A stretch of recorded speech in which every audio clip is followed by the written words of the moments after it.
Welcome to Conversations with Asha and Steve, where communication matters.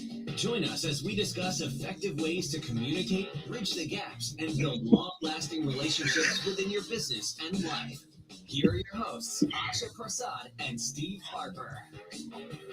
Hello and welcome. Welcome to everybody to our live today. Hey, Steve, how's it going? It is going great. How about yourself, Asha? It's going good. It's morning your time and it's afternoon my time. So, yeah, I've already had my day, really. Yeah, sure. Rub it in. Rub it in. You might be drinking an adult beverage right now. I am drinking coffee. I'm drinking water, just plain water. Yeah. Sure you are. It's Friday. It is Friday. It is Friday. Yeah. Well, how was your week? It was good. It was interesting. It was a bit hectic. Things have loosened up a little bit here. As you know, we've been in lockdown for the last 3 months, and we were actually able to open up some businesses this week. So it was, it was kind of like New Year. It was funny. I found myself saying to people, Happy New Year. Well, you haven't seen them since last year, so technically it's an accurate statement, right? It is an accurate statement. That's true. So this is the first week you could actually see patients in clinic. Yes, that's correct. That has to be weird because you're in March and it feels like January for you. Well, I feel, you know what, it is weird, but it's also just really a shame for the patients because they had, a lot of people have a lot of complaints and stuff. Can you imagine not being able to do anything about it for 3 months? That's really harsh. So, but yeah, it was interesting. How about you? How's your week going? First week of March? Yeah, the first week of March, the Ides of March, I guess. It's gone good. We've had a lot going on this week, and it's been pretty busy, but for the most part, pretty all right. I mean, we're going to finish up this quarter pretty strong, which I'm very excited for, and no complaints on this end. It's just kind of crazy. We had, for those of you that have been tuning in and kind of wondering, hey, where were Asha and Steve? Well, we had a lot going on over the last month, right? Yes. February is a short month already, but then we looked up and we realized, oh my gosh, we just never targeted a date that was convenient for us both to sync up. And for those of you that don't know, we're on different time zones. So we have this challenge of, what are we, 7 hours difference right now? We're 7 hours right now. Yes, that's right. Yep. And I learned something new this week that when we're, publicizing this, it needs to be CET. Right? As well, please. Yes. God, I felt like the whole time I've been, ignoring your time zone. It's okay. Hey, look, I'm barely able to even update our graphic on Photoshop. So you're lucky I got that in there. You're doing a great job, Steve. Thank you very much. I appreciate it. No, because it was just like people were asking me, Asha, what time is that European time? I'm like, oh yeah, so. Yeah, for you, it's easy. You just switch back and forth between American time zone and the Dutch time zone or Central European time zone. Yes, CET, exactly. Which actually sounds way cooler than CST. I don't know why, but it just sounds like, I don't know. It just seems, set just seems great, but you can't not as good. I'm just saying. No, not as good. Well, yeah. So we looked up and realized that we didn't record at all in February. You and I tried like at one point in 1 week, and then I was traveling back to care for my dad for a little bit, and then got back and I've been hit the ground running since that point, and it's just been a little bit crazy. But I'm glad we could connect. Yeah, now that we're actually kind of back on a regular, hopefully a regular little cadence, we can get at least one more episode recorded before the month's out. Absolutely. Yeah, I mean, it's early, so we should be able to do it. Let's say we will be able to do it. How about that, Steve? Well, we today, we're going to talk about toxic people. And you and I've had these conversations offline for a long time because we both had those individuals in our, our personal life and our professional life. But it was kind of interesting. This has come up a couple of times actually for a few coaching clients that are kind of reevaluating some things. And I think COVID and the lockdown kind of helps you start to look at the people that you're spending the vast majority of the time around, and maybe how some of those negative behaviors maybe are affecting you, your mood, and your outlook on life in general. But Right. then, as people look at their broader networks and who they spend their time with, or who they're forced to spend their time with, that toxic audience of people can be a challenge, right? So Yeah. this is one I think that is going to be a topic that a lot of people can identify with, and are going to be curious about some of our ideas and strategies about how to deal with those folks. Right. Well, Steve, I agree. I agree. This is something that comes up quite often, and absolutely because of this pandemic and because of all the situations, the different changes that have happened, you may find yourself kind of feeling stuck in a Yeah. certain situation. Whereas before, you may have made a different decision, but now you're feeling like with all the uncertainty and all the unknowns, you may not want to actually change a position, for example, with your job. If it's, or in your work or whatever it is. And it is a very important thing to learn to manage, because we're not always going to be able to choose all the people that we have to interact with. Granted, if you're running your own business and you can choose who you hire and choose, really choose your clients and customers and that kind of thing, yes, that is a powerful position to be in. But I mean, the bottom line is we just never know who we're going to be interacting with. So the sooner that we start learning how to manage these things and being able to shift our own perspective, I think is more useful and more productive of your time and energy. Yeah, absolutely. I think it's part of what happens with life, right? You like you Yeah. said, we can't always choose who we get to spend our time with. Yeah. But I do think that it's important for a lot of us to understand, okay, well, how do I identify somebody that's toxic in this space, in our world, right? Personal and professional life. And then, once you've identified that, maybe what are some ideas that you've given some of your clients about how to deal with those folks? How do you not Yeah. take some of that behavior and make it your own, unfortunately, just by, Yeah. osmosis? Well, I mean, I think one of the biggest things is that I kind of look at it as we are the master of our own, universe, our own life, Yeah. basically. So we're at the center of that. So I know it's difficult not to take things personally or not to take things on, but it really has to do with how we are showing up in our lives as well. Okay. And what I mean by that is like, what's our attitude about things? What are we strong in our own, positivity in our own self to be able to, say something, to speak Yeah. up about, because a lot of times we don't speak up about it. We just listen and we fester, we under our breath, we're just like, oh my God, I just want to get rid of this person. And so what happens is that we end up kind of having this pushing away kind of energy, Yep. rather than just embracing this is what I'm faced with, this is the way this person is, and finding a way to navigate around them, or in a way interact with them that doesn't irritate you. Do you know what I mean, Steve? I mean, it's and that's a challenge. I'm telling you, because I've worked in places where Yeah. I've had to manage like everybody, just so I would not get aggravated even more. But then what I realized was that it was really about my perspective. Yeah. How was I choosing to look at this? How about you, Steve? Like what is something that you often tell people, because you can't just get rid of everybody. You can't just distance yourself from everybody. No, you can't. You can certainly. I think the earlier that you can identify somebody as a toxic influence, Yeah. the quicker and easier it is for you to start to build strategies on how to deal with it. Like you said, Yeah. Hey, I'm going to try and minimize my interactions, or I'm going Right. to steer the conversation towards topics that wouldn't take them down maybe a negative path. Right. Trying to play a proactive role, but I've also found that can be incredibly exhausting, right? It is. So, It is. and for a long time in my life, right, I had several folks that I would view as toxic, that Mhm. I viewed their behavior and their approach to either how they communicated with me or in life in Mhm. general as somehow my problem. Right. Yeah. And it took a long time for me to realize that, no, it's not my problem. It's their No. problem. And I don't have to take on whatever negativity that they are carrying out there in the world.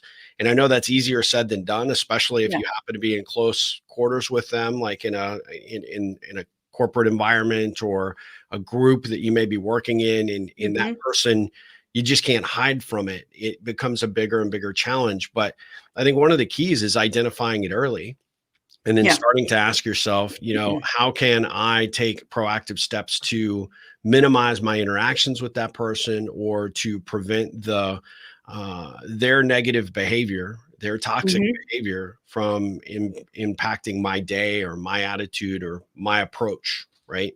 Yeah. So identification, I think, early is pretty critical, and then figuring out what strategy can work best for you.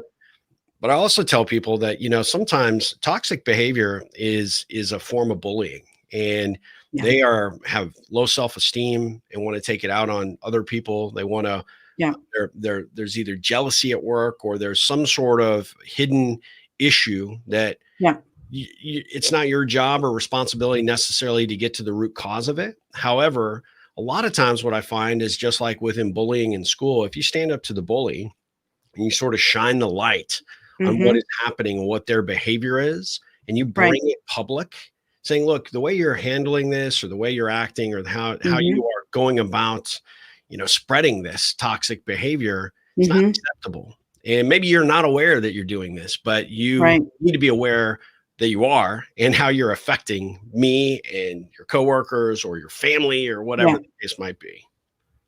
Yeah. I think definitely bringing people, their attention to people, because a lot of times people don't realize that they're doing it. They just don't. And I think, a lot of times we try to please people, and we try to be polite, and we try to, just kind of keep the peace. But sometimes we do need to speak up and say, listen, and it was interesting, because I was talking to a client a couple of weeks ago that was dealing with something very similar, kind of a bullying situation in her own company. Okay. From somebody that she had hired was bullying her. And one of the things she really wasn't sure, is this negativity? Is this person toxic? Is this, and I told her, I said, well, how do you feel after you interact with this person? Do you have low energy? Do you feel like all tense and all, do you feel very tired? Do you feel exhausted? And she's like, yes, I do. I said, those are telltale signs that you are interacting. Something is sucking the energy out of you, that interaction. So it's interesting, because sometimes you may not even realize it. You don't like it. Something feels off, but you don't even realize it until you start to look at and evaluate. Hey, wait a second. Every time I get off the phone with that person, I'm exhausted. Yeah, absolutely. Are you still there? She's exhausted. We lost Asha for a second. This is the beautiful thing of live broadcast. So did I lose you, Steve? What happened there? That was weird. You had that Max Headroom moment where like, but it's like, hey, I got off the phone with you, Steve. Oh my God. That's what was going to be said right after that. It's like, yeah, sometimes when I get off the phone with you, oh my God. No. It's all I can do to like not want to just, No, not at all. Beautiful aspects of the internet, guaranteed. Yeah, right. But yes, I mean, that point is absolutely accurate. I mean, I think that you have to sort of figure that out. Oops, we might have lost her altogether now. Hang on one sec, guys. She must have just disappeared for just a second. Let me adjust our stuff going on. This is awesome. Okay. Hey, Lisa, I'm going to tackle this question here. Oh, she's back. I'm back. I don't know what's going on. Hey, so Lisa asked a question, which I'm glad you're back. So, I'm since you popped out, I'm going to let you answer this, because I know you have a decided opinion on this. Let's see. Do you think women struggle with this more than men, or is that? Yeah, that's a great question, Lisa. And you know what?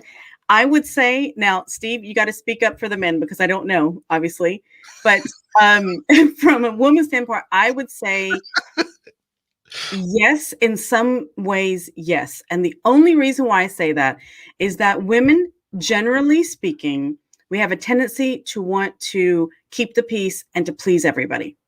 Not all of us, okay? Not all of us. You learn that real quick that that's not going to work. But I would say yes.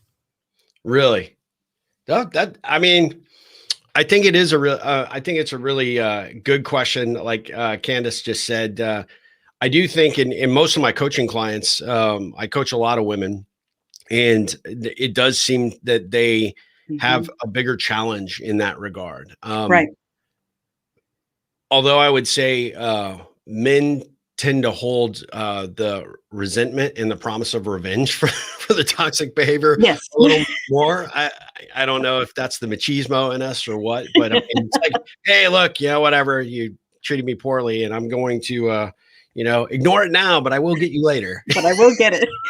But I think that's the thing, though, Steve. I think we deal with it with gender differently, and it comes out differently. It's expressed differently. It's dealt with differently. Yeah, I would agree with that.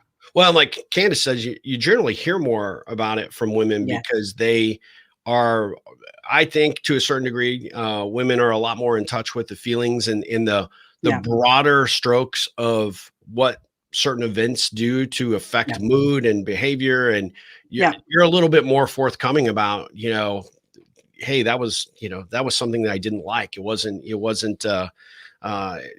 uncomfortable or didn't feel good. And men, I think, have a tendency that we identify with it. I don't want to generalize too much here, but I tend to think that men struggle to put the words behind. Man, that guy hurt my feelings. I mean, you don't hear too many guys saying that. I have it with my clients, and I do work with women and men, but I haven't heard any of my male clients like really, expressing it in that way. Well, it is funny because, coaching both men and women, I eventually end up getting to the heart of a lot of the male clients that I have, their issues. It all does come down to ego, and it does come down to, because we tend to internalize it a little bit more. And I'm only halfway joking in that men do sort of secretly plot. Okay, well, fine, you did me dirty. I'm not going to get you right now because there's witnesses, but I will eventually. Get you. And so I do think, but at the end of the day, we internalize it a lot, which actually means that we carry a lot more of those struggles with us. And I do think as well as I do that I think that men aren't good at expressing a lot of those feelings outwardly, and it takes a lot to sort of unwind those things. And when you are around toxic people or toxic behavior, it's a very complicated situation. And when especially it's compounded when you internalize it more than talking about it. And I think the problem with that is that also has a residual effect, right? So it's kind of like the old vinyl record album, right? You have enough of those bad behaviors, you eventually scratch that album, and then that thing just kind of keeps bubbling up for you. Because I know I was around a toxic boss in college that was not a good person, just wasn't. I think we've talked about him in the past on other episodes, but I still find myself when I identify with somebody that has a similar behavior model or some similar approach to, their work or personal life, I immediately go back to that individual. Right. And it's almost like I'm back being 18 years old working for that guy. Right. And the scarring is deep, right? Yeah. When it does. It does go deep. But I also think, Steve, it's very important to be aware of that, because sometimes you can see certain behaviors or hear a certain phrase or something from somebody that is not coming from the same place as that person 20 years ago. Yeah. And we will respond and react as if we were 20 years ago. And that's also something we got to be really consciously aware about, because it's not always the exact same, but I understand what you mean. Those scars go deep and they can get triggered. So let's talk about it for a second. So when I mentioned that sometimes to correct that behavior, you have to shine a light on it. And sometimes that's publicly. And I've been in environments where teams have had, toxic individuals within that, in that group. And you've always heard that bad apple can spoil the bunch, and it's absolutely accurate, right? You end up having people like, oh my God, I do not want to be in this meeting with Steve because he's just, everything that comes out of his mouth is negative, or, is designed to bring us down, and it's just horrible. Right. So when you work with your clients and you suggest, hey, look, sometimes you have to call them out on this, right? And when you Right. call them out publicly, how do you suggest that they do that? I mean, because there's a lot of courage in that process, right? Because you are standing up to the bully in the schoolyard to a certain degree. Yeah. So how do you recommend folks that might hear or watch this approach that, from how to build your self-confidence up to the point where you're finally over that tipping point that's like, enough is enough, I'm going to say something? I mean, one of the things, Steve, is that, because I mean, with a lot of work that I do, I work with people, on their individual issues. So we got to evaluate, first of all, where are you coming from? Like, where are these wounds? Are these really things from childhood that have come? You know what I mean? Like, what have you experienced? Like, recognizing where you are coming from and where that is, what is causing the friction for you, basically. Okay. Yeah. And once you can start to recognize that, you start to get really honest with yourself and with the way that you're feeling and with the way that you're thinking about and communicating. You got to get clear before you go approach somebody. That's my take on that. And I prefer not to call it out in a group setting. Personally, this is just, and only if it's possible, of course, that you can actually do a one-on-one. Granted, if you need to have somebody else present at the time, somebody neutral, that's absolutely fine. But I really believe, because a lot of times, like what we were talking about earlier, a lot of times the person that's doing the bullying or doing, being really just awful, they, first of all, may not even know it. Second of all, there's probably a lot of hurt under the surface for them.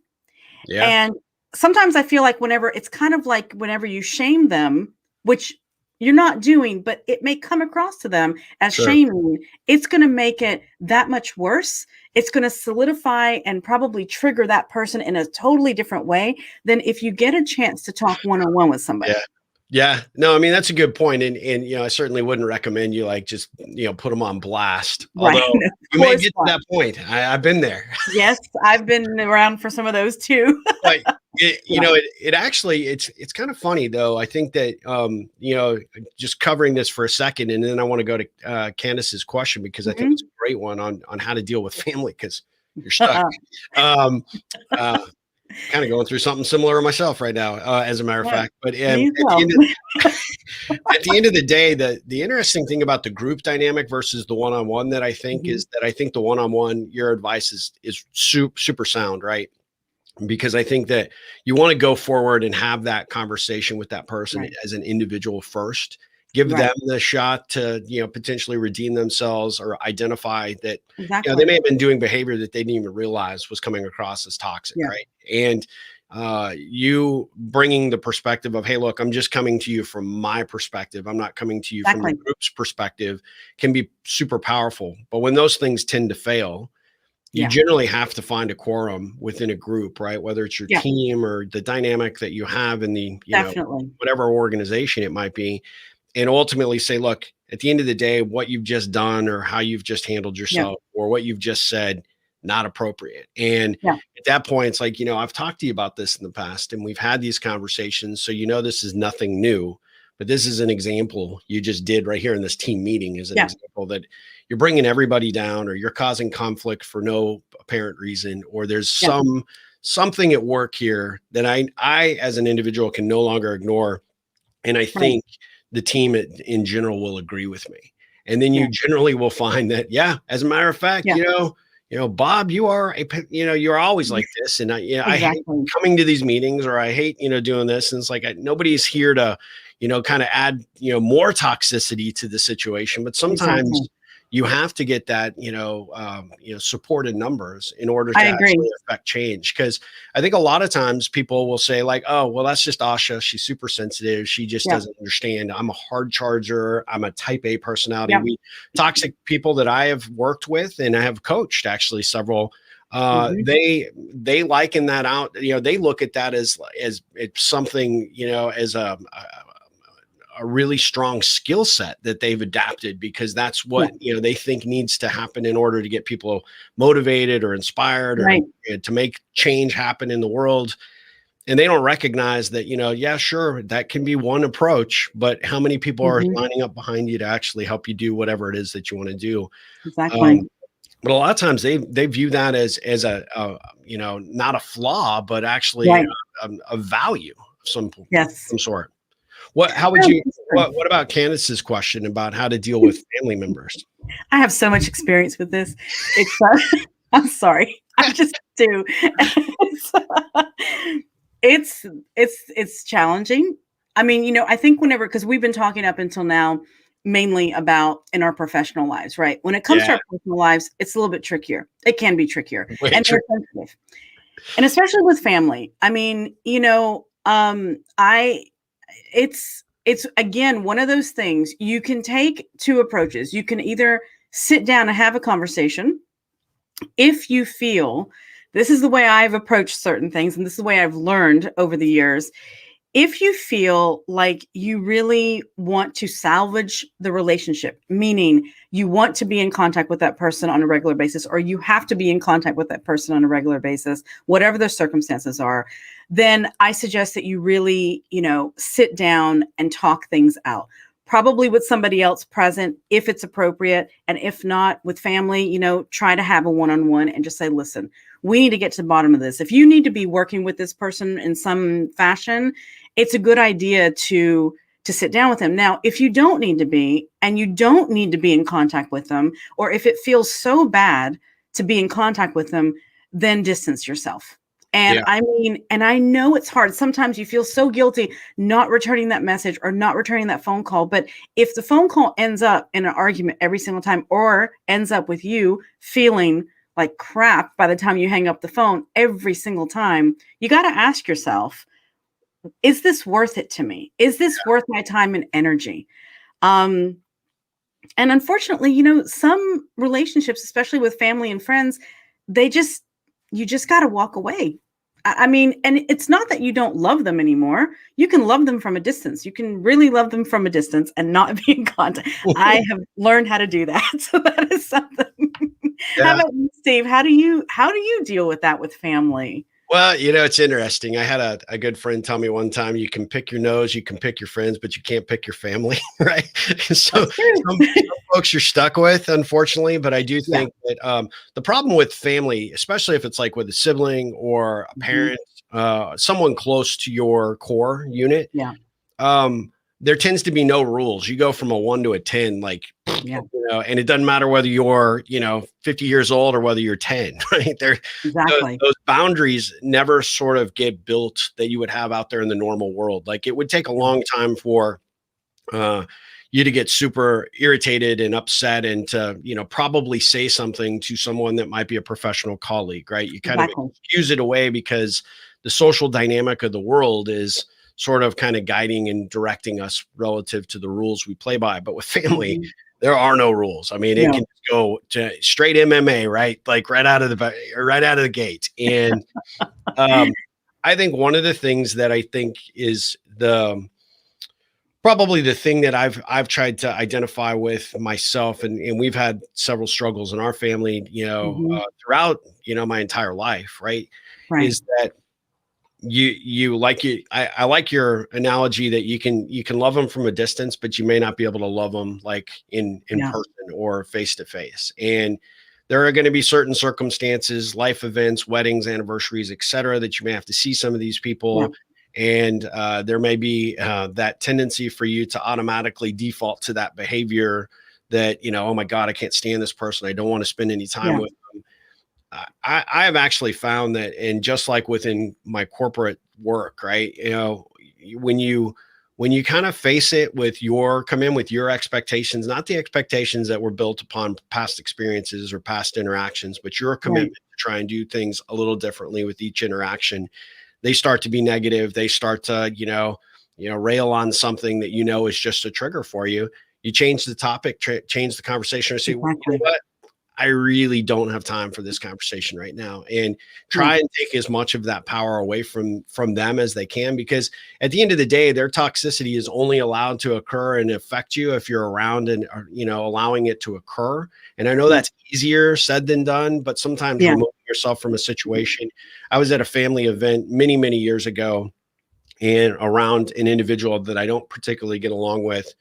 And we were in the little buffet line for this thing, and it just started, and I could sense it. I could feel it. I could feel the anger welling up inside of me. And I just set my plate down half full and walked away. which to them was like it was actually more powerful than punching them in the nose. Because Exactly. they were like, wait a second, now I have no audience. Now I can't be talking. You know, I can't be like, I cannot be negatively affecting you. You're right. You can't, because I'm going outside and I'm going to go find that bottle of liquor that I have hidden somewhere. I'm kidding. Totally not kidding. Actually, no, totally not kidding. It was true. Anyway, but the reality is, removing myself from that situation. And again, it goes back to identifying who your toxic people are, what those triggers might be, and ultimately having the power and the courage to be able to move beyond that when you can, and just remove yourself from that situation. Does it fix anything? No. But does it make a statement about, hey, this person just up and left and I'm sitting here, you know, spewing my whatever, and now they have no audience. And so you take all their power away. Yeah, definitely, Steve. And you know what's really powerful about that too is the fact that it's one of those things that you actually take, you're just really exercising self-care at that point. You know what I mean? Like, regardless of whatever they think, they may have things to say, you know, they may have opinions about you of what you just did, but you know what? You are stepping into your power at that point, and you're taking care of yourself. Well, and I'd say, you know, Candace, thanks for that comment too. I hope it has been helpful, but, you know, I would say you're awesome. And whoever doesn't recognize or understand you for who you are, or they feel like they have to put you down or put you into a position where you feel uncomfortable, you know, that's more of their issue than it is your issue. And, you know, you can talk till you're blue in the face trying to get somebody to change their opinion, but sometimes it's just not possible. And, you know, you have to know when to dig in and fight, you know, for your fight for your rights to party, fight for your rights to Beastie Boys on my brain today. You know, fight for your right to be able to speak up for yourself and to be able to say, look, you know, what you think or how you view me is wrong. But at the end of the day, people that are generally toxic are driven by their ego, and their ego will never be changed. And they believe they're always right. And they believe that they are always the smartest person in the room, or they're always the person that has to be the center of attention and control the situation. And the best power that you can is to just say, hey, look, you know, I give you all peace, light, and love, but I'm out. And sometimes that's one of the most powerful things that you can do. And it's also one of the most wounding things that you can do on the to someone that, you know, relies on that audience to continue to spew the toxicity. But you know what? They'll find another audience, Steve. Oh, trust me. But it won't be you. That's the key, right? You know, it's like, well, hey, if their behavior, if they can't identify and understand that their behavior is costing them relationships, then, you know, unfortunately, it's kind of a crappy thing, but then it no longer becomes your problem. It's somebody else's problem. Exactly. So, I agree. You know, and obviously sometimes those situations where, you know, removing yourself is not an option, right? Those things can be a bit, you know, challenging. Right. You also have to realize one other important thing is you can't fix everyone. And I think one of the things that we, as you know, if we're good people, we will always want to try and give people the benefit of the doubt. That we always want to try and improve the situation in some way, shape, or form. And there are just some people you can't do it. There's you know, I know, Asha, you and I've had a number of conversations about this, people that have kind of tried to, you know, spew their toxicity onto our careers or what we're doing or our approach. I have found that I just unconnect with those people completely, especially in a professional environment. It's like, look, if I know that you bring me down and you're zapping my energy just by, you know, receiving your text message or your phone call or seeing your post on Facebook, I just remove those people from my life. And that's a tough thing to do, especially if it happens to be family. But sometimes there are control mechanisms that you do have in control, that you can control when you see them. You can control what you hear from them, and you can control, you know, what type of impact that they have on your life. And so sometimes you just have to divorce yourself from the situation completely. So, you do. That is true, Steve. You know what? I agree with you. One of the things that I would say is that really the only person that you can mend and heal and fix, or not even really fix, but, you know, really work with, is yourself, right? focus that attention and that energy on yourself. Work through the things that you need to work through, and you will be stronger and a better contributor to everything that you do in the world, professionally, personally, whatever it is. And I know sometimes it is hard, but what you were saying, Steve, I agree with that. You know what? Tune out, disconnect from those leakages, really, those energy leaks. Just disconnect from it. Yeah, absolutely. Yeah. So a couple of shout outs to some folks that are here. Yeah. Jason said hello, Asha. Oh, Jason Freeman. Yeah. Oh my gosh. That's an old high school guy. Yeah, that's awesome. Yeah. That's awesome. Thank you, Jason, for joining. Agme is a friend of mine from high school as well, and I don't want to skip over her comment that she left or a little bit earlier, but she had to stop seeing a friend. Was trying to poison my mind in life. Sometimes, again, like we said, you just have to kind of move past those relationships. Lisa Alonji's been here and gave some great comments. We also have Sherry Reese was invited by Candace to this topic. So this is really great. Thanks for joining us, Sherry. Christina Brewer just always shows up and is such a great supporter of the show. We really appreciate it. She had a question that I thought, you might want to tackle, Asha. Let's see. What is her question, Steve? Let's see. I have a good friend that has. This is tough. This is a tough one. Okay. So he's trying to divide his kids. Here's the thing, Christina. This is what I would say. I know, like, we all have our opinions and judgments about what other people are doing, right? We may see it as wrong or right, but the fact of the matter is that, and I know it's hard sometimes not to say, hey, you just want to take some people and just shake them and go, wake up. What are you doing? But we can't always do that, because you do more damage and probably alienate them, because if they're not ready to see it, you can try, but I would say the approach of telling them that he's wrong would probably not, it's not really feeding him honey. It's probably giving him vinegar. It probably won't come over very well. It's possible. It's possible. I mean, it's possible. It may be his wake-up call, but finding a certain way to communicate that. Let's see, Christina, what did you say? To be fair to his kids, his kids are adults. Yeah. You know what? I think that changes things a little bit, because actually, if the kids are adults, empowering them to speak up, I think would help. Empowering them, teaching them, really, especially if they're coming to you with the problem and they're concerned. I mean, obviously they see you as a trusted person that they can confide in, and maybe it's an opportunity to guide them in empowering themselves to be able to speak up to him. Yeah, I mean, that's a great point. Asha and I, we don't ever disagree, but we always have a different perspective, which is what makes these conversations I know. So interesting. I would say, hell yeah, get in that.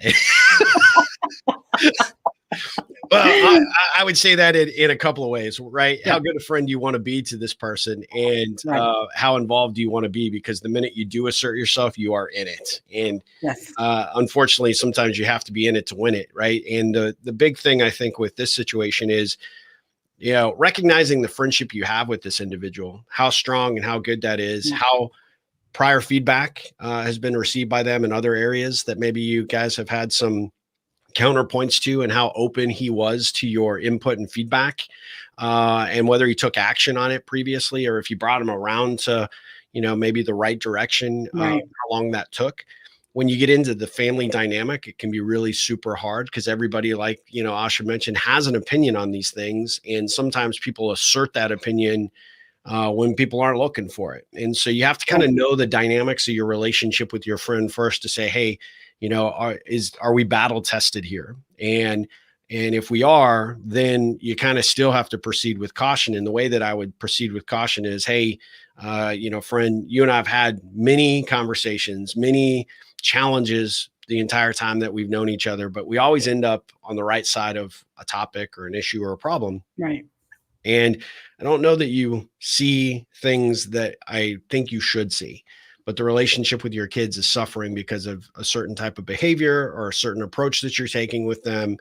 And, as a good friend, I can't continue to let that happen without you knowing or seeing it. And maybe you're perfectly aware that this is impacting that relationship. Maybe you're fine with that, but they're not. And they've approached me and they want a better relationship with you. They want to have, they want to fix this somehow, but they're challenged on how to do it. And I'm not trying to, insert myself necessarily into your business, but you may not be aware that this is going on and that this kind of thing is impacting, your relationship. And so my goal would be just to point it out to you and to see what I can do to help you along the way.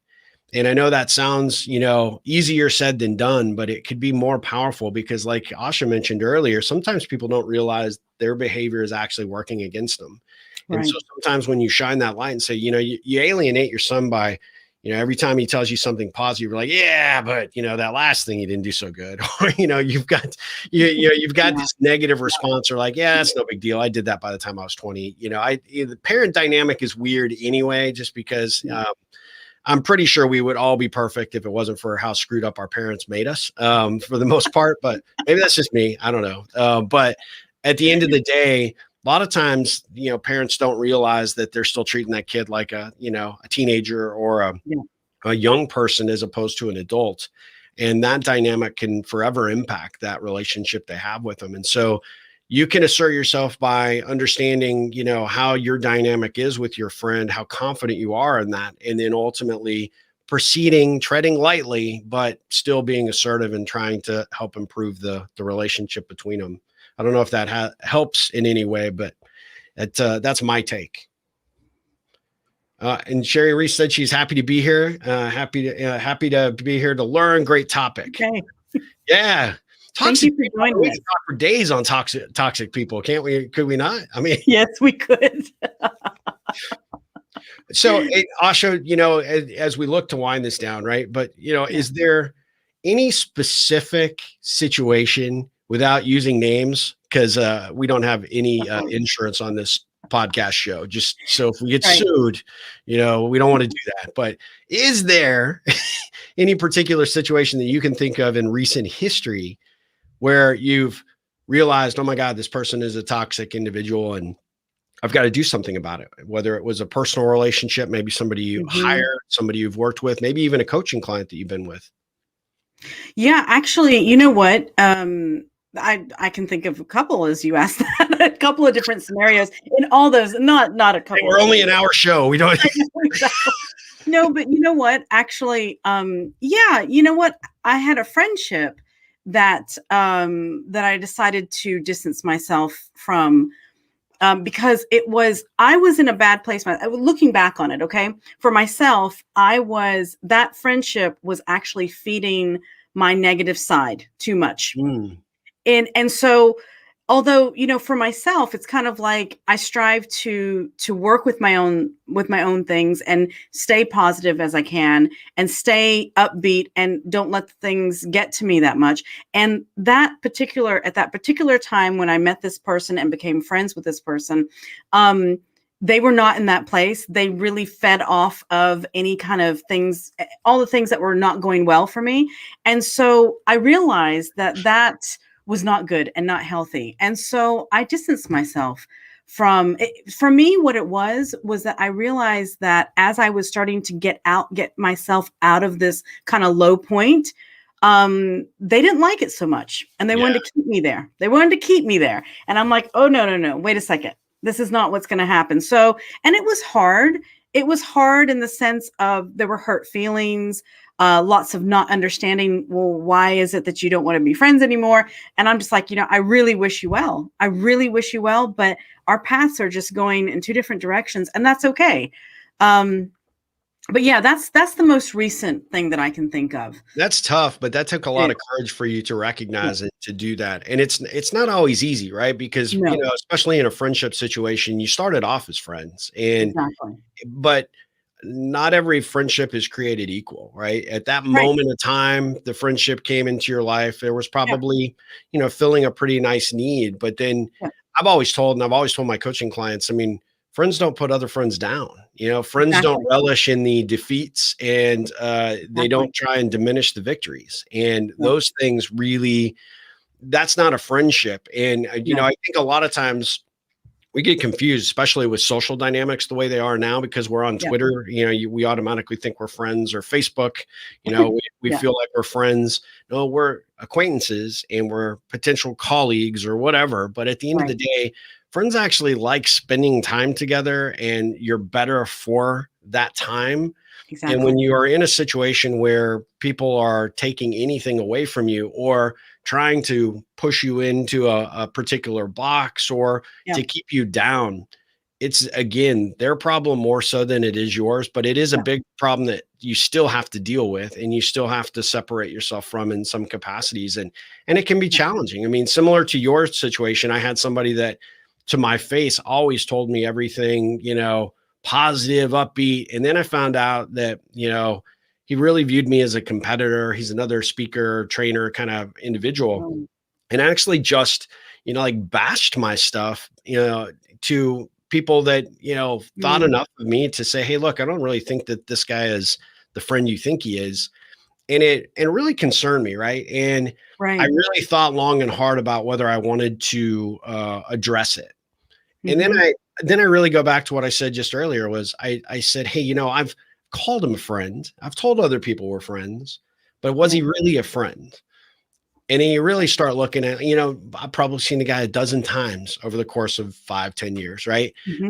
We may comment on one another's stuff in social media or whatever, but when I started to, like, unravel whether that was really a friendship or whether that's an acquaintance, it became obvious it was an acquaintance, and it made it a much easier situation to just basically completely unhook. And it caught that, of course, as with most people that want to secretly bully someone, either by talking about them behind their back, or, creating some agenda in their mind, right? Or some issue in their mind that they have with this individual. The moment that I was removed from all the little channels of connection that I had to this individual, that caught his attention, and he had to reach out and say, well, what happened? Why do you think, why did you unhook from everything? Why are we not connected on LinkedIn? I'm like, we really weren't bringing any value to one another. Right. And quite honestly, I gotta be honest. I heard some things that you said about me, and I don't really know where that comes from. I don't really know what I ever did to offend or irritate you. Right. I obviously see you're not an original thinker, because you've got to use my own stuff to make yourself look better, or to pawn it off as your own idea. And I wish you the best that you can have. However, I'm not going to be around it. And it was completely freeing, probably as it was for you. That friendship's like, it was like this weight came off, and you shed like 10 pounds, which I definitely need to shed 10 more pounds. So somebody out there, you're out of here. No, just kidding. Oh no. But the reality is it actually gave me a lot of self-confidence and courage to say, I'm glad I made that decision, and I feel good about it. I have no regrets. And, I wish that person well. And if they want to continue to steal from me, feel free to do so. Cause if you want to pawn off your own ideas, or my ideas as your own, hey, that's your own deal. Right. But at the end of the day, it was one of those things that I had to do for my own sanity. Yeah. And that's the thing, it's all about taking care of yourself. And what I mean by that, first, take care of other people. Absolutely. But if you're not taking good care of yourself, and that's part of self-care completely. Absolutely. It's respecting yourself. So we have a couple of comments just to catch everybody up. So Christina said he's about to move. So we, just talked to Christina about his friend and his friend's relationship with his kids. Yeah. So she may jump in and do it. Awesome. Let us know how it goes. Christina. Just do it. Let us know. Yep. Nike that. Let's go. I said, totally agree. Friends are supportive and have your back. Absolutely. That's without question. That is so true. They do. And the act of separating yourself and creating boundaries is extremely hard, but also immensely important to maintaining one's mental health. Absolutely. Absolutely, Candace. For sure. And, that can't be understated. I mean, that is just absolutely accurate. And then April said, going through the hardest part of my life, divorce, abusive spouse, starting completely over with my 20s. Best advice I ever received to learn to let go is that people come in to your life for a reason, season, or a lifetime. Yeah. Everyone fits in one of those categories. Help me let go. Oh, that's really, really good. I love that. Yeah. That is fantastic. And it really great perspective, April, for sure. Definitely. I love that. And do you find that, Asha, with the folks that come into your life, are you categorizing them similar? Yes. You know what? It's so true, Steve. And once you do accept that and realize that, it is freeing. It kind of takes the weight off your shoulders. And I can categorize people that way in my life, actually. And it's okay. Yeah. Like I'm okay with people coming and going now. Like I had a problem with that whenever I was younger, but now it's just like, okay, well, that's just what needs to happen. And I don't really waste too much time getting stuck on it, like, oh, why is that happening? Why? No, it's like, okay, well, that served a purpose. We served a purpose. And now we're on, onto something else. Onto something else. That is so true. Yeah. And it's powerful. I think when you can finally get to that point and you can sort of, you let them go. And like I always tell people, just because you're separating from them or you're distancing yourself from them in your life doesn't mean that you don't wish them well and that you hope that they find whatever it is that they're looking for, or they find somebody that has more patience than you to help them overcome their toxic behavior. But it is interesting. One thing we forgot to do, you were going to play our little soundbite. Let me see if I still have it. Let's see if I can. Asha said when we came on, she's like, well, since you decided to do this topic, we need this song. Can you hear it? Sort of. Now we're going to get copyright flagged. Awesome. I know. I'm turning it off now. Don't be toxic, YouTube. Come on. Just a little bit of Britney Spears right there. But yeah. It was just that every time you said the word toxic, Steve, I don't know why that song was coming in my head. I was like, oh God, okay, we have to play a little bit. We were on video before we clicked to go for the broadcast, and she's like, the Britney Spears song. And I'm like, just looking at her like, I'm not cool or hip. I don't know. So Steve is really secretly a big Britney fan. I know he is. Free Britney. I'm on that team. Yes, free Britney. I don't even know what that means, but I don't either. Okay. She has a lot of money. I think that's awesome. Well, this has been a really, really interesting time. That our soundbite. You didn't even do like the line. Does she sing "Toxic"? Does she does, but I don't want to. I don't know how far it is in the song. Oh, gotcha.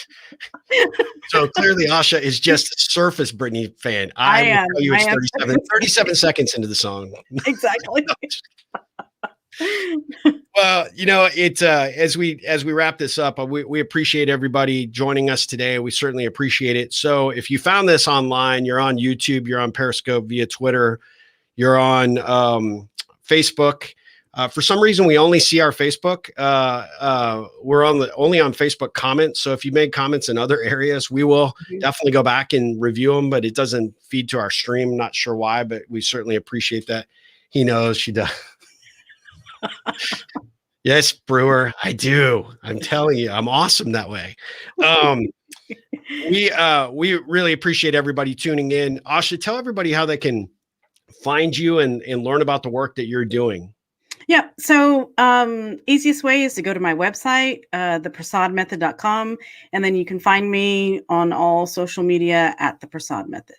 Yep. Yeah. Awesome. And how do they, if they have a topic or, something they'd like to see in the future? Yeah. So definitely go to our website, conversationswithashaandsteve.com, or drop a comment in the comment box on this, on this Facebook Live, or message us on Facebook. And Steve, how can people contact you and get involved with some of the work that you're out there doing?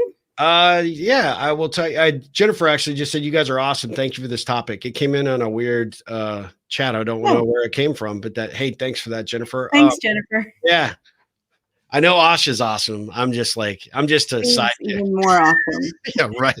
You can find out information from me at ripplecentral.com. You can find me on social media, pretty much, anywhere at Ripple On. I'll put our stuff back up here so that we have it. Perfect. And yeah, we appreciate it. We'll be back. We took a little bit of a hiatus for February because we didn't realize February was going to be such a busy month and so short. But we will be back in March with another topic, another conversation. We appreciate it. Like Asha said, if you have questions that you would like us to answer or a topic you think we should cover here in the future, let us know. Drop a comment or, hit us up on social media so that we know that you paid attention to this one and that you have something, that you'd like us to cover, because we're happy to talk about everything. Small, we talk about entrepreneurship, small business ownership. We talk about leadership. We talk about relationships, health, mental, physical, you name it, throw it at us. We'll be happy to talk about it. Absolutely. All right. Perfect. Well, thank you so much. Thank you for everybody much that joined us. And Steve, thank you. Thank you. Yeah, this was great. I enjoyed the conversation. I look forward to our next one for sure. Bye for now, guys. Bye-bye.